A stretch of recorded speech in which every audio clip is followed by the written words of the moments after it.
어제 코로나19 국내 신규 확진자 3,292명 발생했습니다. 코로나19가 시작된 이후에 가장 많은 수치가 나왔습니다. 네, 이런 가운데 현재 전국에선 두 번째 코로나 수능이 치러지고 있는데요. 관련 내용들 김경우 서울백병원 가정의학과 교수, 최진봉 성공회대 교수와 함께 짚어보도록 하겠습니다. 어서 오십시오. 오십시오. 안녕하십니까. 예, 단계적 일상 회복 기간에 들어가면 확진자 수 많이 늘어날 것이다 이런 예측은 했잖아요. 근데 이틀 연속 3,000명대가 나왔습니다. 어떻게 저희가 받아들여야 될까요? 이 수치를. 네, 신규 확진자 수도 증가했지만 그중에서 특히 이제 60대 이상 고령의 어르신들 발생 비중이 증가하고 있는데요. 네. 지난주에 한 3분의 1은 60대 이상이다 이렇게 통계가 나왔고 우리가 한 4주 전하고 비교했을 때 전체 신규 확진자 수는 한 1.6배 정도 증가했지만 60대 이상 어르신들은 2.5배 이상 증가했는데 예. 60대 이상 어르신들은 이제 위중증으로 진행될 가능성이 높은 연령 고위험층이기 때문에 그만큼 위중증 환자 발생 위험도 2.5배가 더 증가한다 이렇게 봐야 될 것 같고요. 오늘에서 3,000명이 발생했으면 그중에 아마 1,000명 이상은 60대 이상이실 것 같은데 이분들이 위중증 진행으로 될 가능성이 많기 때문에 우리가 중증 환자 병상의 어떤 여력만으로 봤을 때는 굉장히 좀 위험한 수치가 될 수 있다. 예. 이렇게 봐야 될 것 같고요. 예.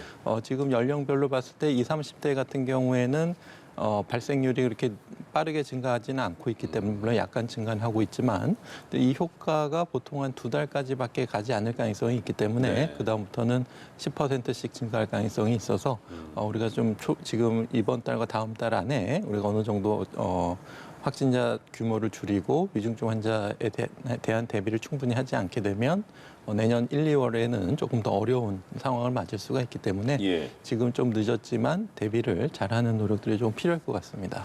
그러니까 그중에서 수도권, 그중에서 또 서울이 확진자가 굉장히 많이 늘어난 이유가 어쩔 수 없는 상황인가 봐요. 인구도 많고 밀집도 높고 그런 상황이 돼서 서울이 많은 것 같죠. 그렇죠. 이제 그중에서 지금 말씀하신 건 수도권이나 서울이 사람들이 많이 모여있기 때문이고요. 네. 이게 단계적 일상회복 들어가면서 사람들이 모임에 대해서 상당히 좀 오픈돼 있어요. 예. 그러니까 예전에는 모이는 걸 조금 꺼려하고 가능한 안 모이려고 하고 이랬지 않습니까? 네. 그런데 정말 필요한 모임 아니면 안 하려고 했는데 요즘 보면 이제 단계적 일상회복 때문에 사람들의 생각 자체가 이제 모여도 되는구나 네. 이런 이제 인식이 되다 보니까 접촉률이 높아진 거예요. 사람 간의 접촉률이 높아지면 결국 이 바이러스는 사람과 사람 간의 접촉을 통해 전파가 되잖아요. 예. 그러니까 그 확률적으로 보면 접촉률이 높아지면 높아질수록 더 많이 확진자가 생기는 건 당연한 현상이고요.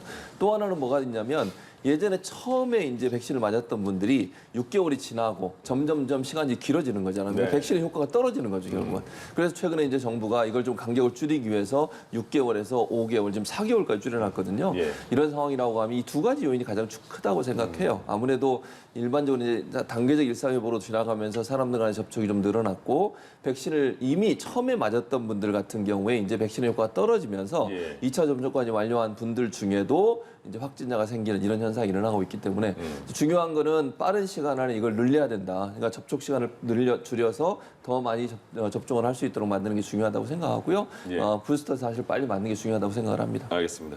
교수님, 그 병상을 확보를 해라 행정명령도 정부에서 내렸는데 확보를 많이 하고 있습니다만 그게 뭐 쉽지 않은 거라고 현장에서 말이 나오고 있고요. 근데 특히 서울은 정부가 정한 방역당국 정한 75% 비율이 넘은 거잖아요, 지금. 어느 네, 정도 그렇습니다. 상황인가요?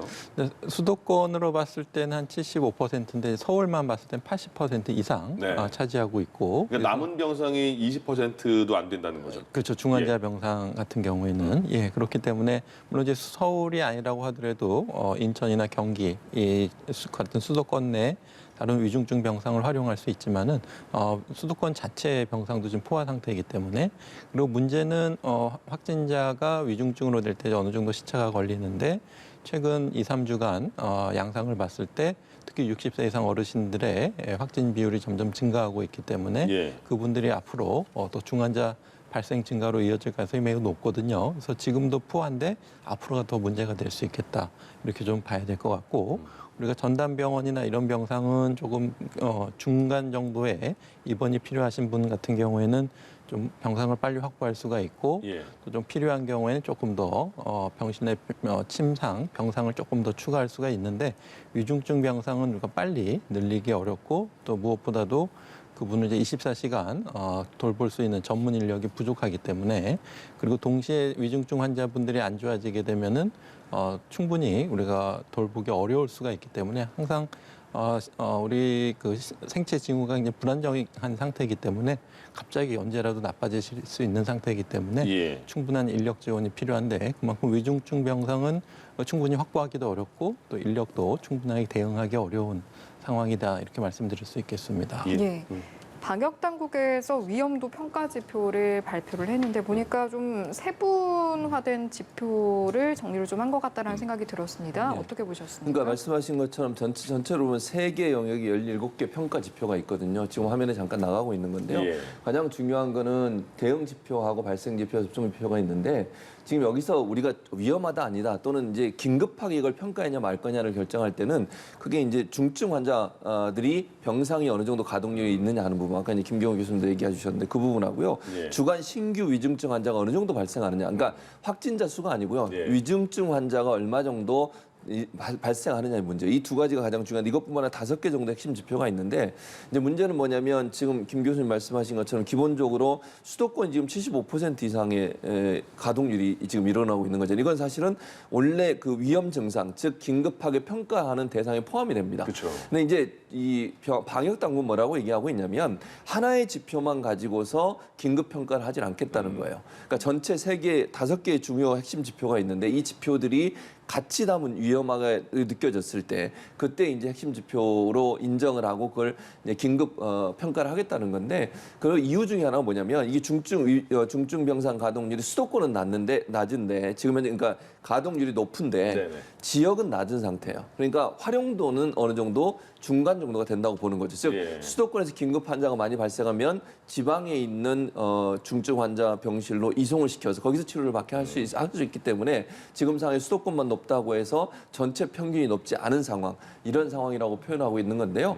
일단 뭐 매주 평가를 하기로 했어요. 그러니까 한 주 4주간 단계 평가를 하고 위험 시에 긴급 평가를 하게 되고 그 제가 말씀드린 긴급 평가는 3개의 지표에 다 문제가 발생했을 때 긴급 평가를 하게 되고요. 매주 월요일마다 주간 위험도를 평가해서 결과를 브리핑하겠다고 했는데 네. 크게 3개 아까 말씀드린 것처럼 중증 환자 병상 가동률, 그다음에 주간의 신규 위중증 환자 발생률, 그리고 확진자 수가 어느 정도 늘어나는지 이 부분들이 주요 평가 지표가 돼서 매달 한 번씩 하고 매주 평가하고 4주 후에 종합 평가를 하고요. 그리고 나서 긴급 평가가 필요하면 평가를 해서 이제 우리가 지금 하고 있는 단계적 일상의 뭘 멈출 거냐, 아니면 서킷 브레이크라고 그랬는데 긴급하게 중단시킬 거냐, 아니면 계속 할 거냐를 결정하게 되는데 예. 아직까지는 이제 지금 현재까지는 정부 방역 당국에서는 서킷 브레이크를 발동할 정도까지는 아니다라고 판단하고 있는 것 같습니다. 예. 네.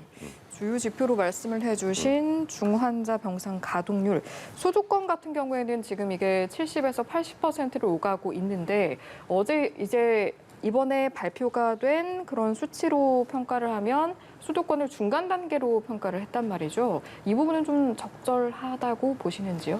네, 이제 지난주에 대한 평가인데요. 그래서 이제 70%를 기준으로 했을 때 69.5%, 그러니까 0.5% 차이기 때문에 물론 나누는 어느 정도 범주는 있어야 되겠지만 네. 0.5% 차이로 가지고 이제 높음과 중간 단계로 구분하는 것은 조금 우리가 추가적인 해석이 좀 필요할 것 같고요. 문제 예. 이제 지난 거는 그 중환자 병상을 차지하는 것은 최종적인 결과이기 때문에 미칠 수 있는 요인들, 특히 60대 이상 어르신들의 확진자 수, 또 그분들의 어떤 미접종자분들이 어느 정도 감염됐는가 이런 것들이 결국 중환자 수 증가와 직결될 수가 있기 때문에 네. 계속 증가세에 있기 때문에 앞으로도 중환자 병상 수가 더 늘어날 수 있다라는 것이 앞으로에 대한 예측이 굉장히 중요하고 현재 서울 같은 경우는 80% 이상 차지하고 있기 때문에 물론 전국적으로는 어느 정도 중간이라고 볼 수 있겠지만 수도권에 대해서는 긴급 평가가 다시 좀 필요하고 그 긴급 평가에 대한 수도권에 대한 추가적인 비상계획 조치가 추가로 논의돼야 되는 시점이라고 할 수 있겠는데요. 예. 그러니까 평가 기준을 이제 질병청에서 만들고 이제 결국은 어떤 비상계획을 수립할 것인가는 중대본에서 논의가 돼야 되는데 이것들이 좀 빨리 연계돼서 좀 우리가 전체적인 전국적인 어떤 비상계획은 아니라고 하더라도 수도권에 한정된 좀 특수한 비상계획을 별도로 발동해서 수도권에 중환자 병상 포화되는 것을 좀 사전에 좀 예방하는 노력들이 지금 매우 필요하다고 할 수 있겠습니다. 정부가 이제 수도권은 중환자 병상이 75% 넘은 상황이라서 아까 그 교수님 말씀하신 것처럼 수도권에서 지방으로 중환자는 이송하는 방법을 계획하고 있다. 근데 중환자분들이 이송하는 그 과정이 또 위험할 수 있지 않냐 이런 얘기도 나오더라고요. 일반 환자도 아닌데 그거에 대해서 어떻게 생각하시는지 궁금하고 그리고 지금 상황에서 병상을 확보하라고 하는데 확보를 했어. 근데 거기에 따른 의료 인력이 없는데 어떻게 운영을 하냐 이런 현장의 불만도 있는 것 같아요. 어떻게 보십니까? 맞습니다. 그러니까 수도권에 있는 환자를 비수도권으로 보내는 것에 일단 가능성 여부, 위험성도 또 있겠고 예. 또 그렇게 한다고 해도 굉장히 임시적인 방법이 될 수가 있겠고 결국 전체적인 규모를 줄이는 것이 매우 필요하겠고요. 예. 아마 지금 당장 인공호흡기를 달고 계신 분들을 지방까지 옮기는 건 불가능할 것 같고 네. 중간 정도 병원에서 상태가 점점 나빠져서 추가적인 조치가 필요하신 분들 이런 분들을 이송할 수가 있겠고 예. 또 이제 위중증 환자분이라고 하더라도 또 병원마다 우리가 이제 인공호흡기 말고 이제 에크모라고 하는 것은 할 수 있는 병원이 몇 개가 안 되기 때문에 네. 중환자실에서 더 나빠진 환자가 특히 에크모가 필요한 환자 같은 경우에는 또 다른 중환자 병상으로 이송해야 되는 경우도 있겠는데 그런 경우에 이제 인공호흡기를 다신 분을 이송할 수 있는 그런 이동 차량 같은 경우에는 제가 알기로는 이제 서울에 한 대 있는 걸로 알고 있고 워낙 비용도 많이 들고 또 예. 거기에 이제 전문 인력도 24시간 대기하면서 탑승을 해서 이송을 해야 되는데 서울시에서 어느 정도 지원을 하고 서울대병원에서 운영하는 것으로 알고 있는데 예. 말처럼 같은 가까운 병원으로는 좀 이송이 가능하지만 멀리 떨어진 지방까지 특히 인공호흡기를 달고 있는 환자를 보내는 것은 불가능하다고 봐야 될 것 같고요. 네. 아마 이제 악화될 위험성이 높은 분들 정도는 좀 이송이 가능할 텐데 결국은 이제 말씀하신 것처럼 근본적인 대책 그렇기 때문에 우리가 의료 역량 대응뿐만 아니라 발생 지표 또 발생을 줄이기 위한 예방접종의 지표 이런 것들을 우리가 모니터링하고 이 지표들을 향상시킬 수 있는 개입 방법들 이런 것들을 계속 꾸준히 좀 노력해야 되는 부분이라고 할 수 있겠습니다. 예. 네. 알겠습니다.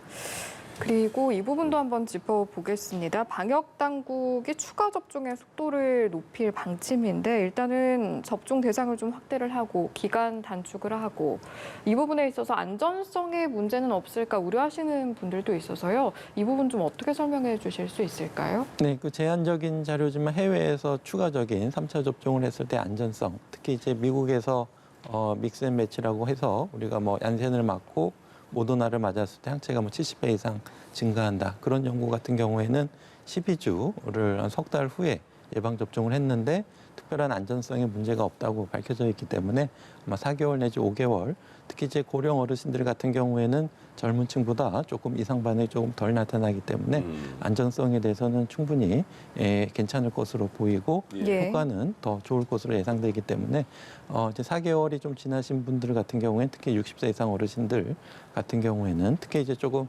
아스트라제네카 백신으로 하셨던 분들 같은 경우에는 조금 시간을 당겨서 접종하시는 것이 좀 필요할 것 같습니다. 예. 네. 모더나 경우에 30세 미만에서 이제는 접종을 하지 않기로 했는데 일단은 화이자와 같은 mRNA 백신인데 정부에서 특별히 모더나는 이런 결정을 한 이유가 있을까요? 그러니까 모더나 같은 경우 지금 말씀하신 것처럼 화이자와 같은 형태의 mRNA 백신인데 예. 이 심근염하고 심낭염 이 두 가지가 이제 부작용으로 나타나는 현상들이 있는데 특히 예. 30대 이하에서 이런 현상들이 많이 나타난다고 해요. 근데 예. 둘 다 나타나긴 하지만 비율적으로 보면 모더나가 좀 더 많이 나타나는 비율이 있거든요. 특히 이제 아까 말씀드린 30대 미만에서 그렇다는 거고요. 그러다 보니까 이게 위험성이 높아졌다고 판단했어요. 그래서 화이자는 아무래도 30대 미만에서도 비율이 좀 낮고 그런 예. 부작용이 전혀 나타나지 않는다고 볼 수는 없지만 그 부작용보다도 훨씬 효과가 높기 때문에 맞아야 된다고 보지만 모더나 같은 경우에 최근에 해외 사례들을 보면 부작용 숫자가 좀 늘어나고 있는 상황이에요.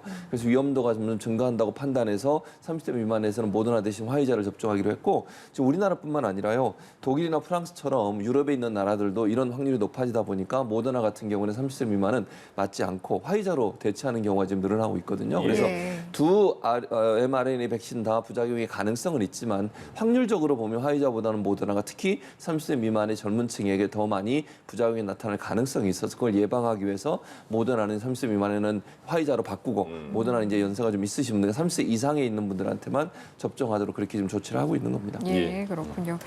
최근에 부스터샷을 맞고도 코로나에 감염된 사람들도 있었고 그냥 일반적으로 접종 완료를 하고도 이렇게 코로나에 확진된 경우도 있었는데 돌파 감염이 된 이후에 부스터샷 접종은 지금 원하면 맞을 수 있게 돼 있습니까? 어떻습니까? 네, 그렇습니다. 일단 60세 이상 고령층 어르신 그리고 기저질환이 있으신 분들은 4개월 이후에 맞으실 수가 있고 얀센을 맞으셨거나 이제 50대 이상이신 분들 같은 경우에도 특히 이제 50대 이상이신 분들은 이제 5개월 또 얀센 접종자는 2개월 후에 추가 접종을 하실 수가 있고 또 이제 면역이 억제되어 있으신 분들, 그러니까 신장 이식을 받고 면역 억제제를 드신다든지 뭐 후천성 면역 결핍증이 있다든지 뭐 자가 면역 질환 때문에 고용량 스테로이드를 쓰신다든지 이런 분들 같은 경우에는 2개월 후에도 이제 접종이 가능하시기 때문에 추가 접종을 하시는 것이 좋을 것 같고요. 지금 미국에서는 이제 지난 9월에 추가 접종 같은 경우에 특히 이제 60세 이상 고령의 어르신이나 기저질환자만 추가 접종을 했는데 아마 이제 조만간 모든 성인이 추가 접종을 할 수 있도록 이렇게 지침이 바뀔 것 같고요. 그렇게 되면 이제 기본 접종이 3주나 4주 간격으로 2번 맞는 것이 아니라 이제 총 3번 맞는, 그러니까 마치 비형 간염 3번 맞듯이 이제 3번 맞는 것이 기본 접종이 될 것으로 이제 바뀔 가능성이 많기 때문에 부스터 접종은 안전하고 그만큼 효과도 매우 뛰어나기 때문에 해당이 되시는 분들은 지금 적극적으로 특히 이제 겨울을 맞기 전에 좀 빨리 맞으시는 것이 필요하겠습니다. 네. 교수님. 네. 교수님의 예비 제자들이 지금 수능 시험 보고 맞습니다. 있습니다. 예. 네, 그렇죠. 올해 수능 계속 작년 수능도 코로나 때문에 학생들 굉장히 고생했잖아요. 맞습니다. 이번에는 어쨌든 그 확진된 학생이나 그 뭐 자가격리 학생이나 모든 수험생들은 시험을 볼 수 있는 거죠. 일단? 예, 다 볼 수 있습니다. 예. 말씀하신 것처럼 확진된 분들 같은 경우에 격리 시설이 있잖아요. 생활치료센터에 있는 분들은 거기서 시험을 보고요. 네. 그다음에 자가격리 하시는 분들은 오는데 대신 격리된 장소에서 봐요. 그러니까 집에서 보는 건 아니고요. 자가격리자들은 자가격리하고 있는 상태에서 한 곳에 모여서 그곳에서 다른 별도의 장소에서 시험을 본다는 거 꼭 말씀을 드리고요. 네. 그리고 이런 경우도 있을 수 있잖아요.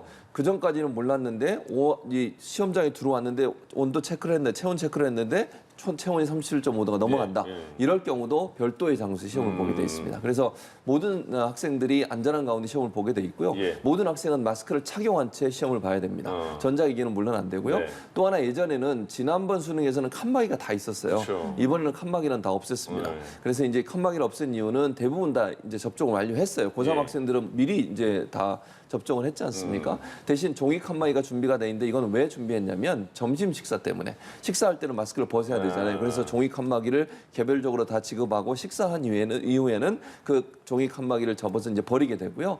그다음에 이제 가능한 한 물은 정수기를 사용 못 하게 돼 있어요. 예. 왜냐하면 이제 개별 접촉을 하면 안 되기 때문에 그래서 물은 다 준비를 하고 하셔야 되고 매 교시가 끝날 때마다 환기를 하거든요. 물론 오늘 뭐 그렇게 날씨가 춥진 않지만 네. 여벌의 옷이 필요해요. 왜냐하면 환기할 때 문을 좀 열고 10분 정도 환기를 하기 때문에 여벌의 옷이 필요하다고 다 준비를 했을 걸로 보여지고요. 그래서 이제 전체적으로는 예전보다 좀 나아졌지만 좀 증상이 있거나 아니면 온도가 체온이 높은 사람은 별도의 장소에서 그다음에 확진자들은 생활치료센터에서 그리고 격리자들은 또 다른 장소에서 시험을 본다는 사실 그리고 칸막이는 없어졌지만 점심시간에 칸막이가 세워지고 점심 먹고 나면 다시 마스크를 끼고 시험을 본다는 사실 이것만 기억하시면 될 것 같습니다.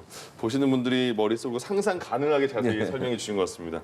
작년보다는 그래도 백신을 다 수험생들이 접종을 해서 걱정은 좀 사실 작년보다는 덜한데 전문가 입장에서는 그래도 이 부분은 좀 조심해야 될 것이다. 어떤 게 있을까요? 네, 아마 이제 수능을 안전하게 마스크를 착용하고 잘 보셨을 텐데 혹시 네. 수능 끝나고 나서 좀 의심 증상이 있는 경우에도 적극적으로 검사를 받으셔야 되겠고 특히 이제 가족끼리 조금 식사를 하실 때도 다중이용 시설을 이용할 수가 있는데 예. 지금 조금 다중이용 시설을 이용하는 건 조금 자제해 주시는 것이 필요할 것 같고요. 고생하는 거 뭐 사주고 싶을 텐데 그죠? 네, 네. 그렇습니다. 네, 그리고 또 이제 아직도 대학별 일정 전형이 또 남아 있다고 하니까 그때까지 좀 잘 관리를 해야 될 것 같습니다. 예, 네. 알겠습니다. 수능 이후도 걱정인데 지금 수능이 끝나면 다음 주에 또 전면 등교가 시작이 되잖아요. 지금 수도권의 경우 위험도 단계가 중간이긴 한데 또 확진자도 많고 중환자도 좀 있는 편이라서 괜찮다고 보십니까? 네, 지금 말씀하신 것처럼 고3 같은 수능을 보는 학생들은 예방 접종률이 높았기 때문에 고3 학생들의 확진자 발생률은 매우 낮았는데 예. 반대로 이제 고1, 2나 이제 중학생 같은 경우에는 굉장히 일평균 발생률이 매우 높았거든요. 특히 이제 11월 첫 주 같은 경우에 매우 높았는데 둘째 주에는 약간 좀 떨어지는 경향이 있어서 이것이 아마 이제 수능을 앞두고 좀 원격 수업으로 전환한 영향인지 좀 추가적인 분석은 필요하겠지만 결국은 전면 등교를 위해서도 학생들의 예방 접종률이 매우 중요하겠습니다. 그래서 예. 소아청소년 같은 경우에도 위중증의 어떤 건강상의 이득만을 따졌을 때 큰 이득이 없어 보인다는 의견이 있지만은 소아청소년은 적극적으로 예방 접종을 하는 것이 필요하고 충분히 안전하고 효과적이기 때문에 소아청소년의 예방 접종 참여도 매우 좀 필요할 것 같고 너무 이상 반응에 대해서 조금 과장된 부분이 있기 때문에 잘 자료들을 판단하셔서 적극적으로 예방 접종에 참여하시는 것이 필요하다고 생각합니다. 예.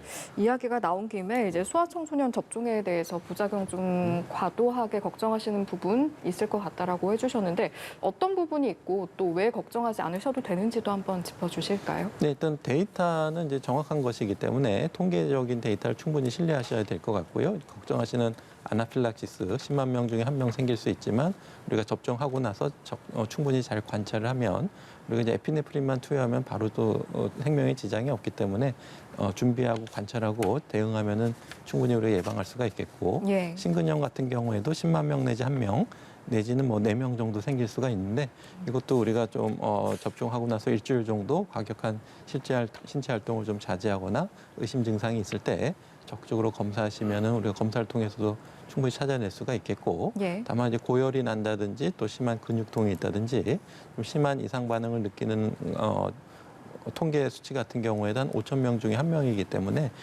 또 그런 경우에도 우리가 적극적으로 해열진 통제를 사용하고 수액을 충분히 휴식과 수액 치료를 통해서 회복될 수가 있기 때문에 예. 대부분은 안전하게 맞을 수가 있으시니까 적극적으로 예방 접종의 주의사항을 잘 지키시면서 접종에 참여하시는 것이 필요하겠습니다. 예. 교수님, 그 이제 수능 지금 이제 두 번째 교시가 시작이 된 것 같은데 수능 본 다음에는 다음 주부터는 모든 전국의 학교가 전면 등교잖아요. 등교죠. 그런데 이 수험생들은 이번 수능 끝나고 나서 같은 뭐 대학교마다 대학교별 전형이 또 따로 있어서 대학교 가서 뭐 치르는 것도 있잖아요. 네, 치르는 것도 그거 좀 조심해야 될 것 같아요. 그렇죠. 그러니까 아마 대학들도 자체적으로 준비를 많이 할 거예요. 예. 지금 현재 수시 같은 경우는 제가 있는 학교 같은 저희 학교 같은 경우에는 수시는 다 영상으로 했어요. 그러니까 직접 오지 않았고요. 예. 수시 면접 같은 경우는 작년에도 그랬는데 학생들이 자체적으로 영상을 자기소개하는 영상을 찍어서 보내면 예. 교수님들이 그 영상을 보고 평가를 했거든요. 자료하고 서류 자료하고 영상 자료. 예전에는 직접 만나서 면접을 했었는데 그렇죠. 올해는 그렇게 했고 아마 이제 그 학교마다 약간 차이가 있는데 정시도 그렇고 그리고 이제 만약 그 논술이나 이런 걸 보는 학교들 있잖아요. 이거는 이제 들어오는 학생들마다 전부 다 체크를 하는데 아마 이제 방역 당국이 일률적으로 할 수는 없어요. 학교마다 자체적으로 하기 때문에 대부분 이제 동일한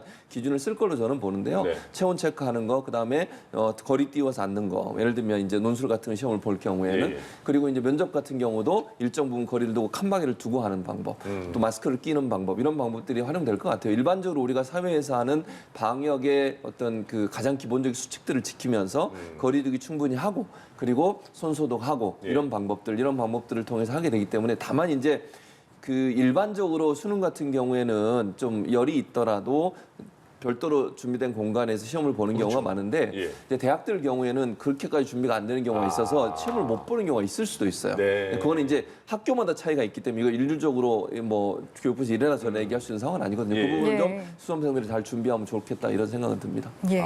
그래서 오늘부터 그 기간까지가 수험생이 중요한 게 그럼요. 놀고 싶잖아요. 야, 그렇죠. 예, 그걸 어떻게 근데 예. 그러면 안 돼요. 왜냐하면 다중이용시설을 가게 되면 물론 뭐 다중이용시설에 가서 안전하게 놀 수도 있지만 예. 가능한 한 이제 마칠 때까지 이 입시 전체를 마칠 때까지는 예. 코로나19에 대한 어떤 경각심을 늦추면 안 된다는 말씀을 드리는 거예요. 예. 뭐 제가 뭐 식당에 가지 마라 이런 얘기가 네, 아니고 예. 가더라도 안전하게 그리고 방역수칙 잘 지키는 게 필요하다. 이게 수능 끝났으니까 내가 그냥 풀어져서 네. 긴장감이 풀어져서 해이해지게 되면 자기도 모르는 사이에 잠깐 방심하면 코로나19에 감염될 위험성이 있는 거잖아요. 예. 그럼 본인이 불이익을 당하는 거예요. 그런 차원에서 본다고 하면 가능한 한 방역수칙 잘 지키고 다중이용시설에 정말 필요해서 가는 경우는 어쩔 수 없지만 그렇지 않다면 가지 않는 것이 좋지 않겠나. 개인적으로 이렇게 조언을 드리고 싶습니다. 네. 예. 최대한 일단 이런 방향으로 가는 게 좋겠지만 또 그동안 어디 나가지 않고 공부에만 매진해 왔기 때문에 그러니까요. 오늘은 아니더라도 이제 조금은 친구들과 만나서 고생했다 식사도 하고 싶을 수 있고 좀 그런 상황이 있을 수 있잖아요. 그때 좀 이것만 꼭 지켰으면 좋겠다 하는 방역 수칙 짚어주실 수 있을까요? 네, 이제 말씀하신 것처럼 이제 필수도 그러니까 막 식사를 하는 경우에도 좀 안전하게 또 이렇게 단독 룸이 있다면 더 좋을 것 같고요. 또 이제 학생들 친구들하고 좀 만나고도 싶은데 말씀하신 것처럼 좀 다들 이제 또 논술이라든지 대학별 전형을 준비하는 학생들도 있기 때문에 예. 아마 또 이제 물론 이제 그것이 끝나고 나서도 또 관리를 잘 하셔야 되겠지만 그리고 말씀하신 것처럼 또 다중이용 시설 중에 조금 필수도가 떨어지는 뭐 PC방이나 노래방 비말 전파 위험이 높은 곳은 조금 출입을 하시지는 않을 것 같긴 하지만 또 조금 더 자제해주고 그런 노력들이 좀 필요할 것 같고요. 예. 또 이제 증상이 조금이라도 의심이 되면은 적극적으로 검사 받고 또 이제 음성인 걸 확인하고 요즘은 백신을 안 맞은 분이 어떤 의심 증상이 있을 때는 코로나19 가능성이 많고 또 아니라고 백신을 맞은 분 학생 같은 경우에는 돌파 감염보다는 요즘 이제 또 파라인플루엔자라고 하는 다른 호흡기 감염 바이러스 질환도 있기 때문에 예. 일단 증상이 있으면 일단 코로나19 검사를 적극적으로 받아보시는 것이 이제 필요하겠습니다. 네. 요거 하나만 더 아까 말씀하신 건데 수험생들한테 중요하니까 여쭤보면 지금 이후에 대학이 자체별로 그 논술을 보거나 아니면 자체 시험을 볼 때 코로나19에 대한 방역 당국의 일관적인 그 지침은 어렵잖아요. 그래서 만약에 시험 보러 왔는데 열이 37.5도 이상이다 그러면 저희 학교는 시험을 치를 수 없습니다. 이렇게까지 공고가 나가는 건가요? 그 만약 그럴 수도 있어요. 예. 아니면 그러니까 이게 사실은 작년에도 그게 문제가 됐었어요. 네네. 논란이 됐었고. 네. 왜냐하면 이게 전국 단위로 예를 들면 수능 같은 경우에는 교육부가 주관을 해서 다 하는 거잖아요. 예. 그러니까 이게 통제가 가능하지만 대학들은 자체적으로 시험을 보거든요. 예. 시험 문제도 그렇고 시험 방식도 그렇고 평가 방식도 그렇고 자율적으로 이루어져요. 그러니까 권고는 할 수 있어요. 예를 네. 들면 정부나 교육부가 그렇다 하더라도 이 학생들이 만약에 뭐 체온 이동 모르더라도 시험 보게 해달라라고 할 수는 있지만 그걸 결정하는 건 대학이거든요. 네. 그러니까 이거는 철저하게 대학이 자율적으로 하기 때문에 그 대학의 재량에 맡길 수밖에 없고요. 대학이 이제 말씀하신 것처럼 만약에 체온에서 온도가 높거나 아니면 이상 증상이 보이면 시험을 볼 수 없습니다라고 얘기할 수도 있다고 저는 봅니다. 그거는 대학 자율적인 문제예요. 그렇군요. 그걸 정부가 이래라 저래라 얘기할 수 있는 상황은 아니고 권고는 제가 아까 말씀드린 대로 할 수는 있지만 예. 그런 별도의 어떤 다른 시스템을 만들어야 되거든요. 그러니까 대학이 그렇게까지 세심하게 해주면 저는 좋다고 생각해요. 그래서 가능한 한 대학들이 그런 자체적인 어떤 평가 시스템이 있을 때는 그런 이상 증상이 있는 학생들도 의심 증상이 있는 학생들도 가능한 한 시험을 볼 수 있도록 도와주는 게 저는 좋다고 보는데 그게 만약 준비가 안 돼 있으면 그건 어떻게 할 수 있는 방법. 당일날 가서 현장에서 어느 대학에 예컨대 A라는 대학이 준비가 안 된 상태다. 그리고 우리는 의심 증상이 있으면 시험 못 본다. 그럼 수험생은 어떻게 할 수가 없어요. 그 상황에서는. 그렇다고 따로 다음날 시험을 보게 된다. 그러면 이제 형평성 문제 때문에 논란이 될 수밖에 없거든요. 그래서 가장 중요한 건 본인이 불이익을 안 당하려면 그런 일이 나오지 않도록 하는 게 제일 중요하다. 그래서 가능한 한 제가 아까 말씀드린 것처럼 뭐 이렇게 식사하고 이런 건 제가 볼 때 큰 문제는 없다고 봐요. 다만 네. 다중 이용시설을 갔을 때는 조금 위험할 수 있으니까 그런 부분은 조금 더 자제하는 게 좋지 않겠나 하는 게 제 개인적인 조언입니다. 알겠습니다.